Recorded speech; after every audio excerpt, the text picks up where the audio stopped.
Welcome to the Financial Freedom Secrets Show. This is your host, Jackson Milan, the Wealth Mentor, helping business owners create financial freedom faster by mastering the language of money. Want to see how well you're tracking towards financial freedom? Complete our 40-point financial performance scorecard at wealthhealthcheck.com.au. That's wealthhealthcheck.com.au. The average score for most business owners is 18 out of 40. So complete the scorecard now and see how well you're tracking towards financial freedom.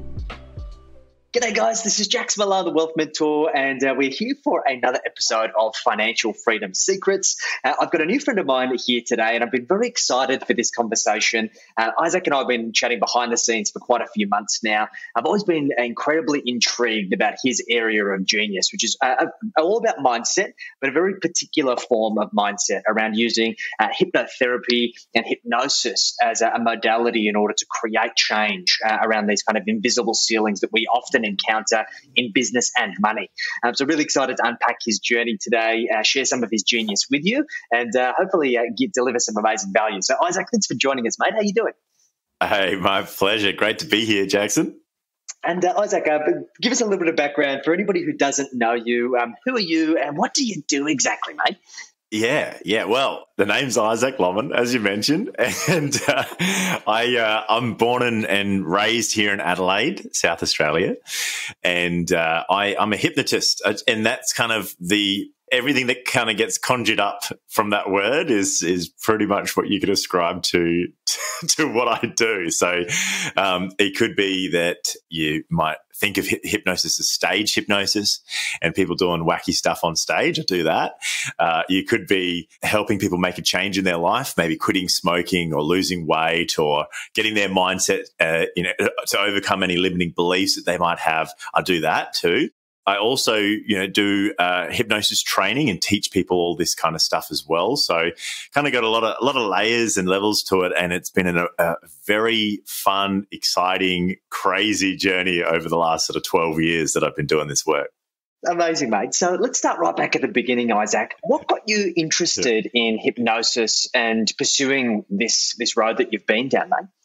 Well, it was kind of interesting. I always pointed to a time in my life when I was about 17 or 18, and that was when I really started to get into the business interest and the wanting to hang out with a lot of internet startups and that kind of early affiliate marketing style businesses online, and as well as other stuff. So there's an entrepreneurship group that started up here in Adelaide, and it's called the Startup Club. It was early on, so I think it was about 18 at that point. And there was a guy that came through and he said, "Look, have you seen The Matrix?" And I said, "Yeah, of course. I love that movie. It's fantastic." And he goes, "Well, look, I have this, that scene where Neo is strapped into the chair and they're downloading programs and teaching him stuff in like seconds." He goes, and I go, yeah, that's great. It's cool. And he goes, I can show you how to do that. And I go, wow, that was a hell of a sales pitch. And he kind of hooked me in with this great line. And that was kind of where the specific seed was planted for neuro-linguistic programming and hypnosis per se. But I think the interest in finding something that can help people probably started a little earlier than that. Probably started when I was around 12. And actually, at that time, my mum met a bloke, and it turned out that he wasn't a particularly nice fellow, and actually introduced us to domestic violence. First time I'd experienced something like that in my life, and obviously being 12 years old, not a lot I can do about it. But when I started to boil it down, even back then, I was thinking, I'm confused because when he's not drunk, he's a lovely guy, and I get along with him really well. When he is drunk, things go haywire. And I thought, well, this is, one part of his personality that's askew here. And if he could get this habit under control, this drinking habit under control, if he wasn't doing that, then we would be okay. We wouldn't have any of this, really heavy stuff going on. So I think that planted the seed for me to look for a way to help people perhaps not have that experience in their life. And that was when I was in this group and he explained what hypnosis is, I said, wow, this is probably what I've been looking for. And then it's sort of rest is history from there. Wow. Mate, this is phenomenal. Just to give you a little bit of context here, Isaac, we've had a long family history of alcoholism. I decided to stop drinking about 6 years ago as I could foresee that it was becoming a problem. And I, looking back in hindsight, I was definitely an alcoholic, although probably not by traditional definitions of that. I could see that I couldn't control the habit and the impulse, and the person that I became when I drank was not somebody that I really liked. And I was able to use sheer grit and determination to kick that, and I haven't touched a drop of alcohol for 6 years now. However, I observe other people who have certain habits, whether it be smoking, whether it be drinking, whether it be any kind of form of self-medication, who really struggle to use that sheer grit and determination, because that doesn't work for everyone. So, mate, in your experience, what gets in the way for those people really kicking that habit and turning the new leaf? Yeah, it's quite often this inability to, using willpower. I mean, it's great that you are able to step into that grit and ride it out and get on the other side of it. You're kind of in the minority. And that's typically because willpower is more for short-term blasts, not a long-term change for the most part. Now, obviously, you do that enough and you've done it.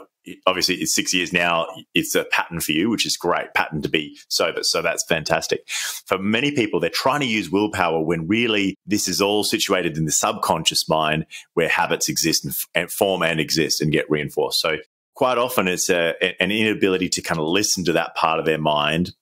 Sometimes it's an ego check. Sometimes it's like, we want to run around and go, this is what I'm going to do. And I've consciously made that decision. I'm going to reinforce it and stick to that. But sometimes we need to humble ourselves a little bit and go, let's just listen to a bit of intuition. And part of that is that back of the mind, the subconscious mind. And so when we really break it down and we look at this, and I kind of use a couple of different mindset principles here. One of them is radical self-honesty. And that is that if we're telling ourselves we need alcohol, quite often the answer is we don't need it for what we think we're drinking it for, right? So maybe it's socializing. Maybe it's, I have to have a drink to socialize. Or maybe it's, I have to have a drink to relax. Or maybe, I need to have a drink so that I can go and talk to that girl.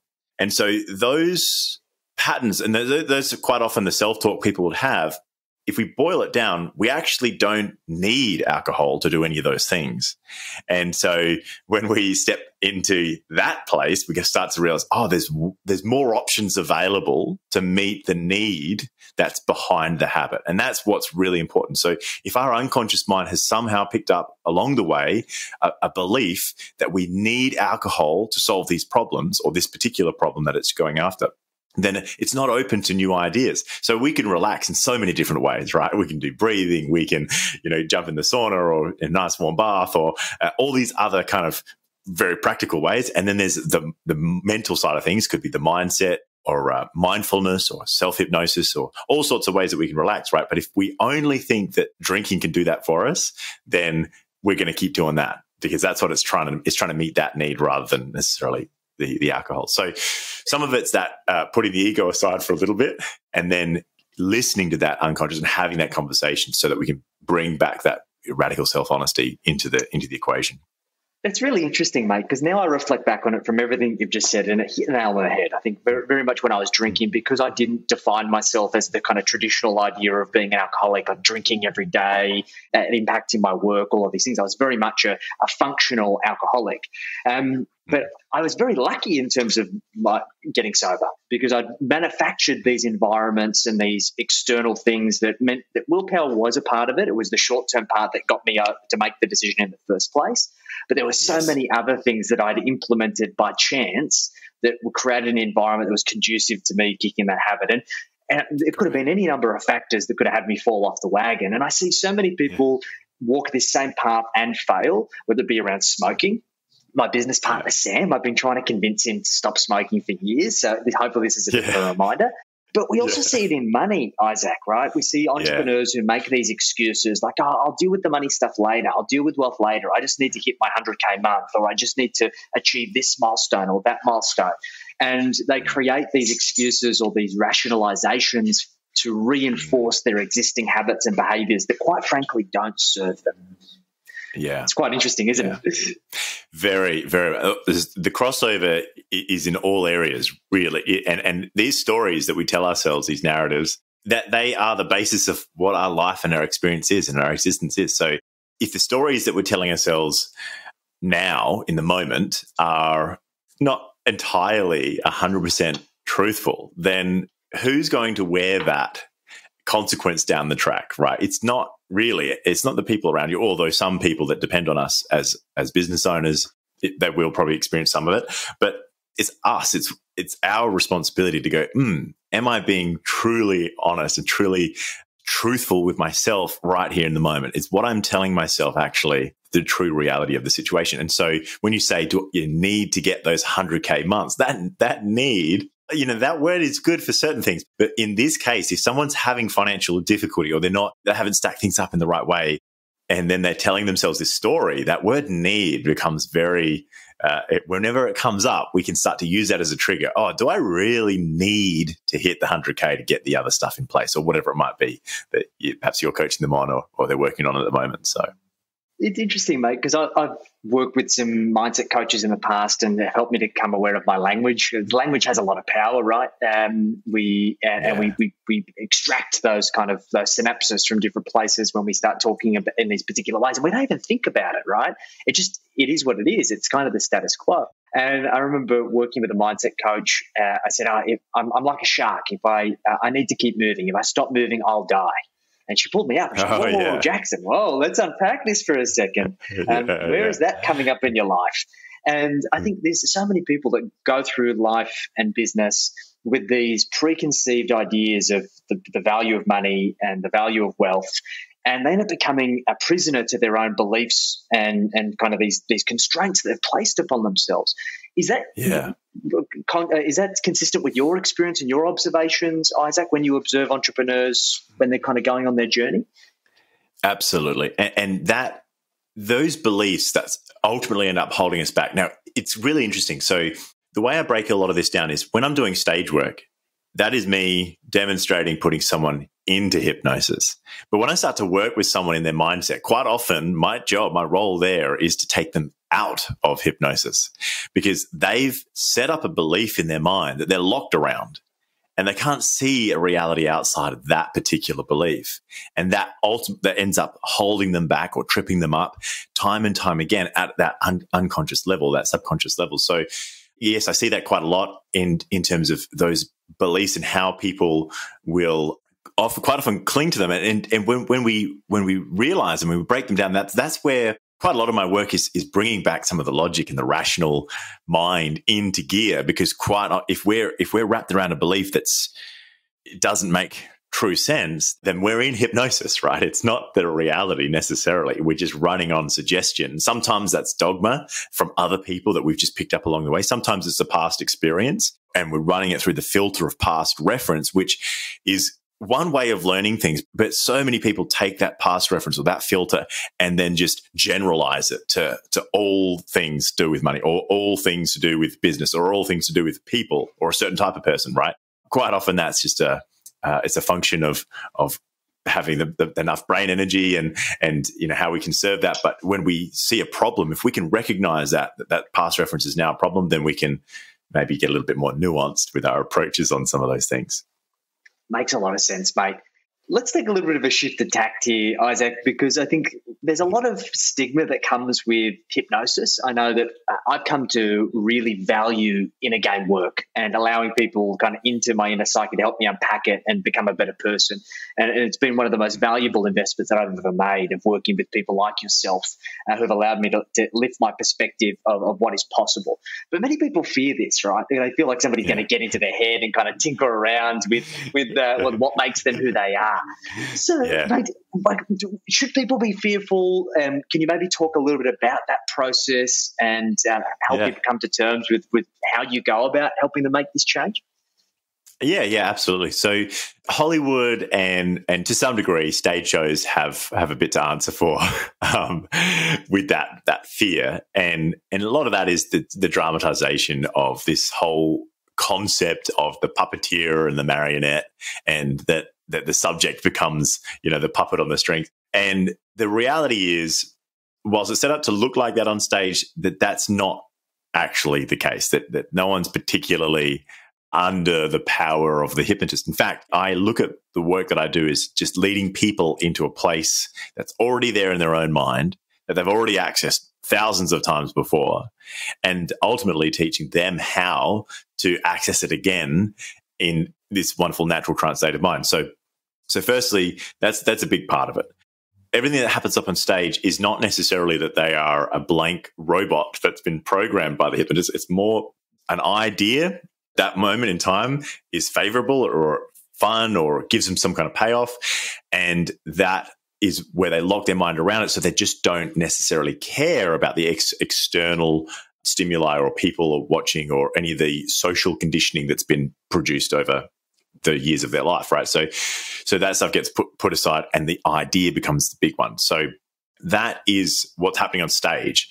And so the same thing can happen in our life with suggestion in very, very casual encounters. And quite often they might be with people that we respect, or maybe they're family members, or whatever it might be. And so a suggestion or an idea that we can lock our mind around can happen very, very easily and very commonly.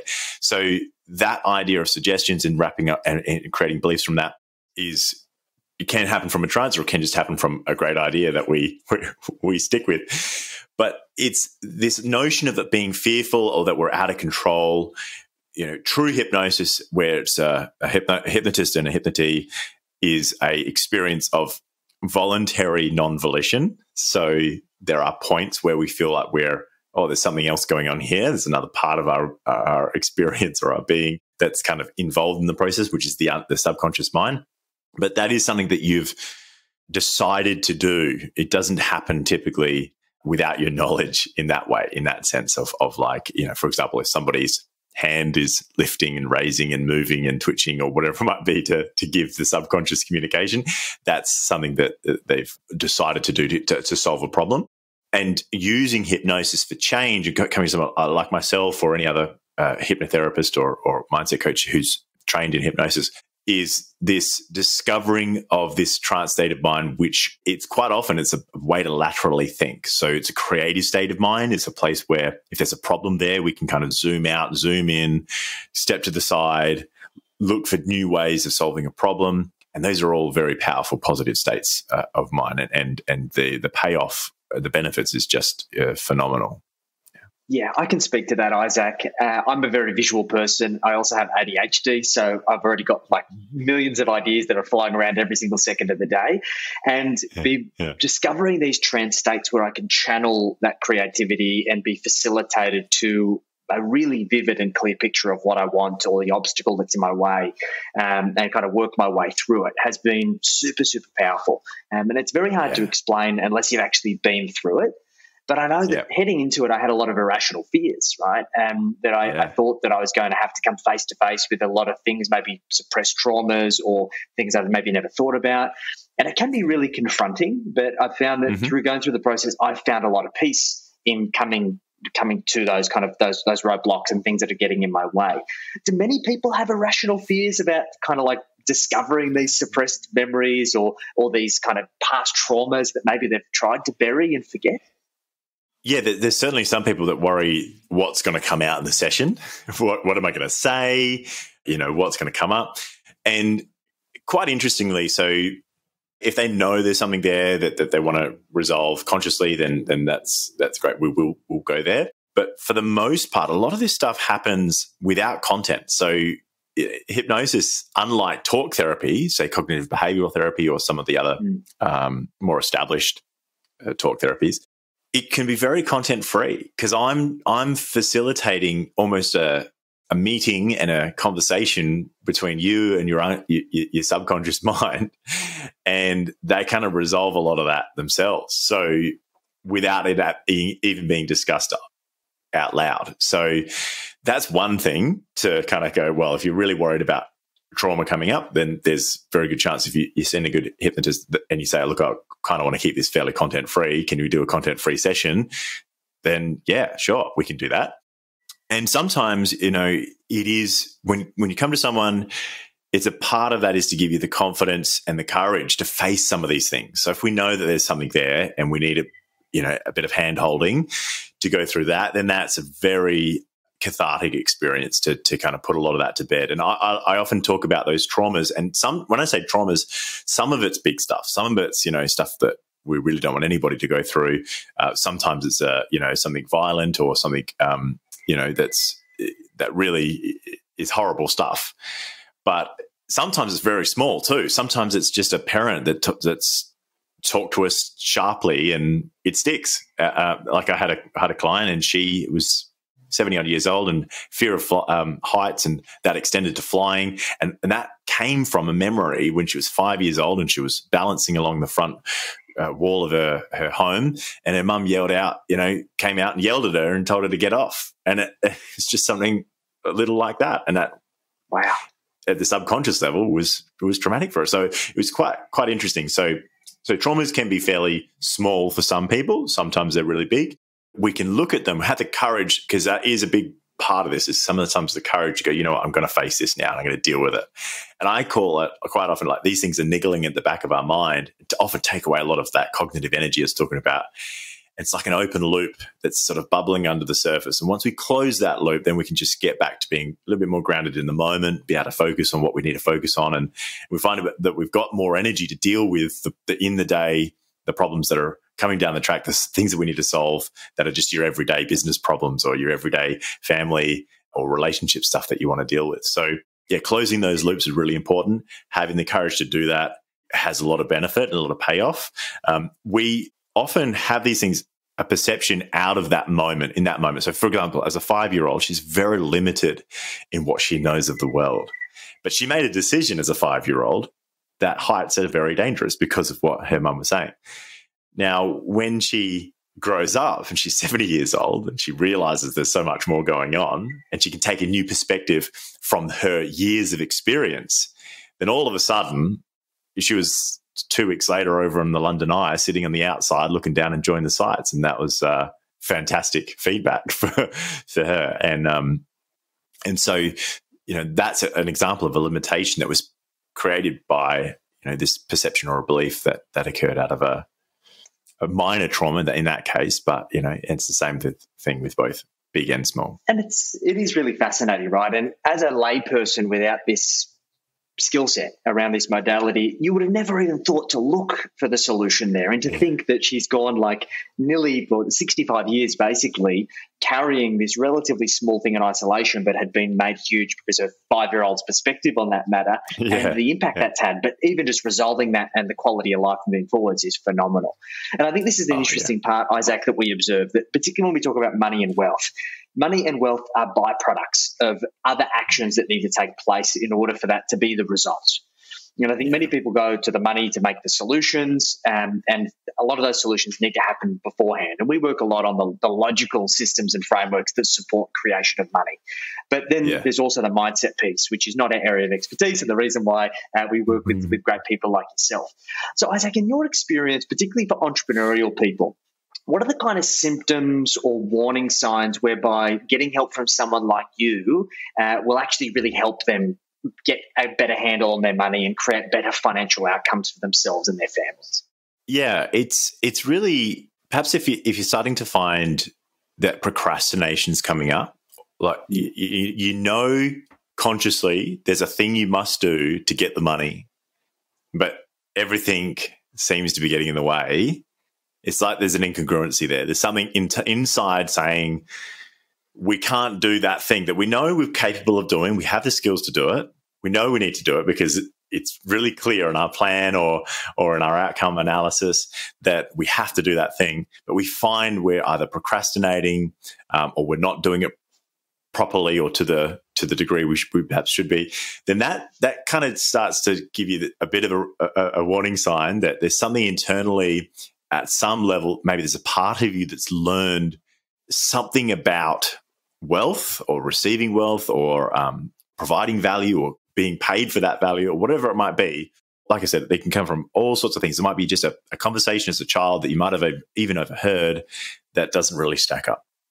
And so that would be one signal that I would say, maybe there's an opportunity to iron out the unconscious kinks there. It does come from some of this rational planning that, you talk about these logical systems of going, okay, well, what needs to happen to get you that income? And if it's then noticing at a behavioral level that one part of you knows you got to do this, but there's another part pulling you away, then it's time to look at something here. Yeah. Makes a lot of sense, mate. And I'm a big believer that you need to have the right board of advisors surrounding you as an entrepreneur. You need somebody to help you with your finances and your money, somebody to help you with your business, somebody to help you with your mindset. And there's so many people that overlook and sleep on the mindset piece. I personally found that things like CBT don't really work that great for me. The traditional therapy approach, I love these kind of these other NLP-based kind of trance modalities because that's where I get the biggest breakthroughs. So I think it's really important that every entrepreneur has someone like yourself in their corner and helping them kind of lift those invisible ceilings so they get bigger results. So Isaac, if you had to leave the listeners and watchers with one last golden nugget, what would that golden nugget be, mate?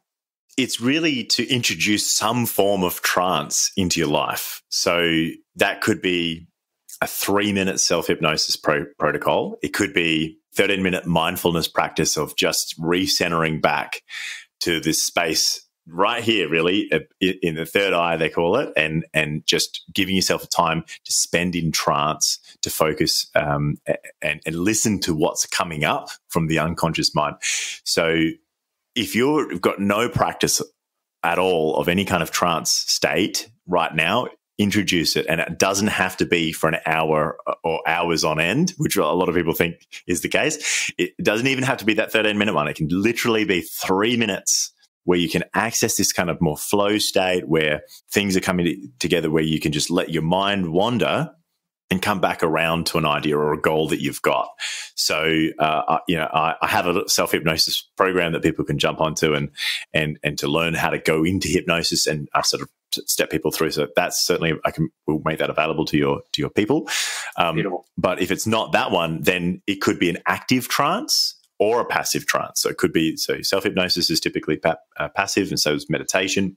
But yoga is an example of an active trance, and so is running, and so is painting and drawing and all this kind of stuff. So where you can just let yourself have that chance to get some downtime and think through some of these solutions. And that's probably the biggest one for me. Is I'm a big advocate for exercising what I call the trance muscle in the mind.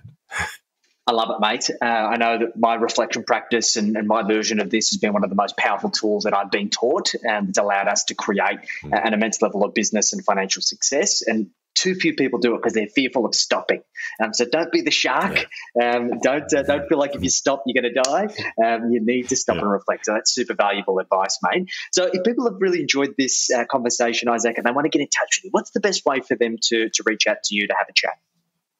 Yeah, best place to just jump on isaac.lomman.com, ISACLOMMAN.com. And there's a little chat bubble that pops up and actually sends me a little message. So you'll get back to you on SMS pretty much straight away from there. So yeah, I'm pretty easy to catch. Friend me on Facebook or any of those kinds of things as well, and we can have a chat. Beautiful. Fantastic. I'll include all the links in the show notes, guys. So just make sure you take action. This is something that I see many people procrastinating around. And if you have an issue with that, then this is definitely going to help you. Make sure that you take some level of action around this because the results can be profound. So Isaac, I appreciate you making the time today, mate, and look forward to catching up again soon. Absolutely. My pleasure, Jackson. Thanks so much for having me. Thanks, mate.